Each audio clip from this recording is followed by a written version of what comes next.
राहुल एक स्वार्थी और लालची व्यक्ति था जो सिर्फ अपने फायदे के लिए काम करता था। एक दिन उसने सुना कि गांव के पास एक रहस्यमयी जंगल है जहां एक अनमोल खजाना छिपा हुआ है। उसकी लालच ने उसे उस जंगल में जाने के लिए मजबूर कर दिया। जंगल में प्रवेश करते ही राहुल को एक अजीब सी आवाज सुनाई दी, जो भी इस जंगल में प्रवेश करेगा उसे अपने कर्मों का फल मिलेगा। आवाज गूंज उठी। राहुल ने इसे अनसुना कर दिया और खजाने की तलाश में आगे बढ़ा। पहली चुनौती के रूप में राहुल को एक गहरी खाई मिली। उसने बिना सोचे समझे खाई को पार करने की कोशिश की, लेकिन अचानक खाई और गहरी हो गई। वह बाल बाल बचा। उसे लगा यह तो सिर्फ शुरुआत है। उसने खुद को संभाला और आगे बढ़ा। दूसरी चुनौती के रूप में उसे एक पेड़ के नीचे एक बूढ़ा आदमी मिला। बूढ़े ने उसे चेतावनी दी, यह जंगल तुम्हारे कर्मों का आईना है।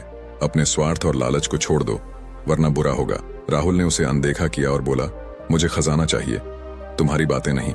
जंगल के अंदर और गहराई में जाते ही राहुल को एक चमचमाती झील दिखाई दी। उसने सोचा शायद खजाना इसी झील में हो।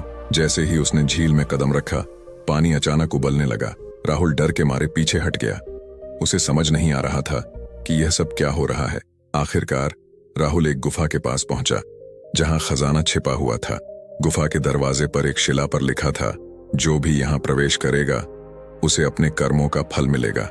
राहुल ने शिला को हटा दिया और गुफा में घुस गया। अंदर एक चमचमाता खजाना उसका इंतजार कर रहा था। जैसे ही उसने खजाने को छूने की कोशिश की, गुफा की दीवारें हिलने लगीं और छत गिरने लगी।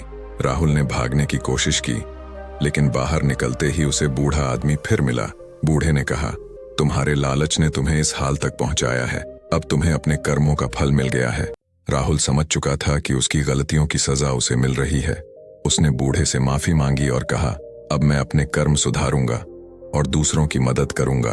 बूढ़े ने मुस्कुराते हुए कहा, समय रहते जाग गए हो, यही तुम्हारा असली खजाना है। इस प्रकार राहुल ने अपने कर्मों को सुधार कर एक नई दिशा में जीवन शुरू किया।